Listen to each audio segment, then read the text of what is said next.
Well, great that you are more interested in how we are doing things in Denmark.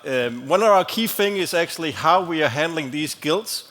That is the major issue when we are trying to gain control on these sow herds. That's usually always a place where you can improve when you go and try to help some of these farmers achieve PRRS control.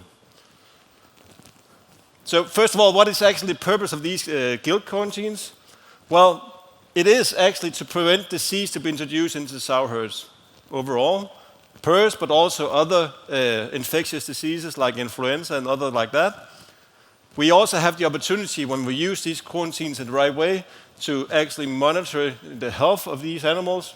We can check if the gilts develop any type of disease when they're being introduced to the quarantine, and we can also do some testing in that period that you actually have these animals in the quarantine.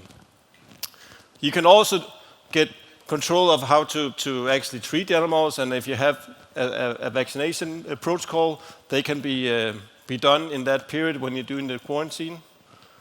And also, of course, the animals need to calm down, need to relax, and also get used to the new environment, settle down, getting used to the feed. So we always recommend these gilt quarantines in our system. If you zoom into PRRS, what is the overall goal of using these quarantines? Well, it is to make sure that you can immunize and have a non-shedding gilt being introduced into endemically infected herds. So you have to make sure that your own breeding stock is actually ready to go into that environment, and you can do that by having a well-functioned quarantine. And if you have a negative herd, on the other hand, of course, you need to have a quarantine to make sure that these gilts is actually negative, and you can follow them and monitoring and make sure that they have no clinical signs before you introduce them to your negative herds. And as I said in my previous presentation, our sow herds is naive. They're negative, seronegative, meaning we cannot introduce any virus into that farm, other you will have a very big impact on the health. So this is very important. So the crucial management rule number 10 about these sow herds, that's also described in some of the material by Boehringer. They should be introduced in a biosecure facility to avoid unexpected infection and disease outbreaks in sows and their offspring. If you rely only on natural immunization, you have the risk of not having a homogenized herd and a consistent immunity. So another thing that's also important is if you introduce gilts in a continuous flow system, you will have the risk of carrying PRRS virus into the sow breeding hood unit and thereby not gaining control. Therefore, when you have these quarantine systems, it needs to be run as one single all-in, all-out system to make sure you don't introduce a virus into naive populations. A quarantine room, just to describe it how it should be, is a room that is separate from the rest of the herd.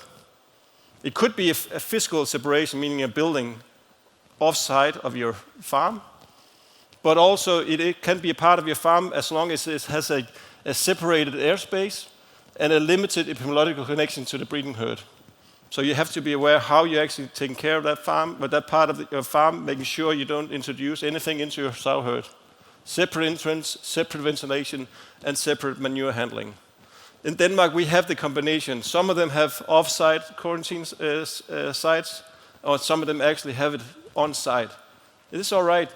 You just have to be aware how you manage them, and your staff has to be aware of it. So the two main reasons for this quarantine system, and actually what we are using is what we call the 12-week quarantine. There are several different ways of doing it. I'm just going to tell you about the 12-week because that's the common thing we are using in Denmark. We want to avoid gilts being infected shortly before entering the sow herd and thereby shedding PRRS virus into our naive herds. That's the overall reason. And because PRRS virus can exist or persist in the lymphatic tissue, in the maternal or fetal interface up till 5 months, you need to have a long period of quarantine to make sure you won't introduce PRRS into your herd. Therefore, 12 weeks. We define it in Denmark that the gilt quarantine is having the same health status as the independent as the sow herd. So when you introduce gilts, they're going to have the same status. You need to have their own ramp. They need to have a separate entry room. Everything has to be separated from the sow herd. Hand wash, boot wash, and all that in the same place. Those rules are defined in our system. And how do we achieve this goal of having immunized, non-shedding status of our gilts? First of all, we do not recommend using homebred gilts if you want to have control of PRRS. You need to buy in gilts that you know that are naive when you buy them. You put them into a quarantine unit with 12 weeks of quarantine. And there, if you have a positive sow herd and you need to introduce gilts, we recommend they're being vaccinated by MLV vaccines twice to make sure that they are immunized before they enter the sow herd. Of course, because in Denmark we have type 1 and type 2, you have to be aware what type of PRRS you have and use that type of vaccine.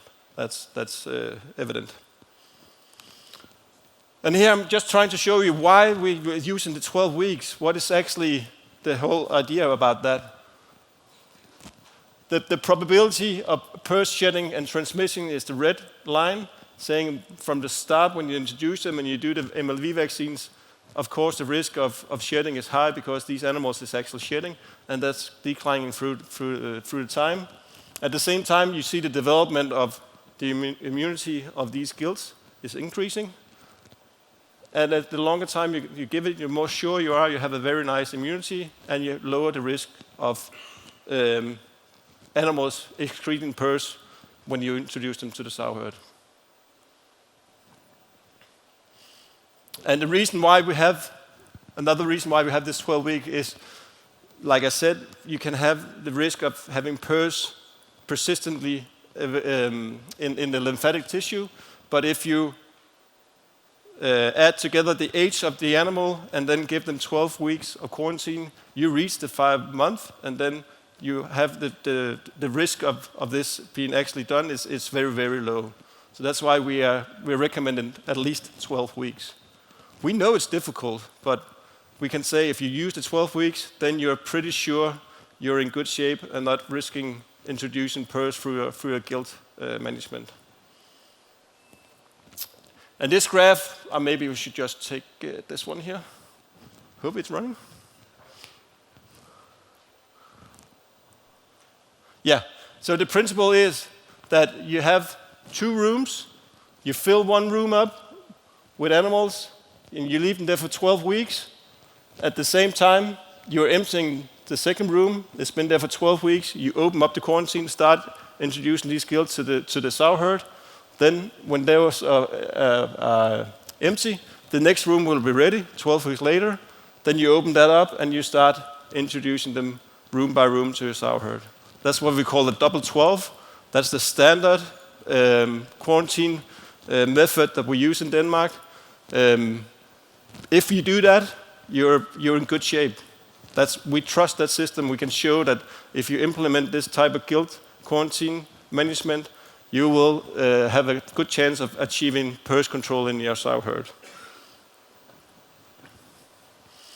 Just to say it with words here, so what we do, we are closing room A, starting with an empty barn, and then we load it with gilts, probably at the age between 11 to 22 weeks of age, and then we close it for 12 weeks. And you really have to say to the farmers, do not open that quarantine before 12 weeks. It's not easy, but you have to do it.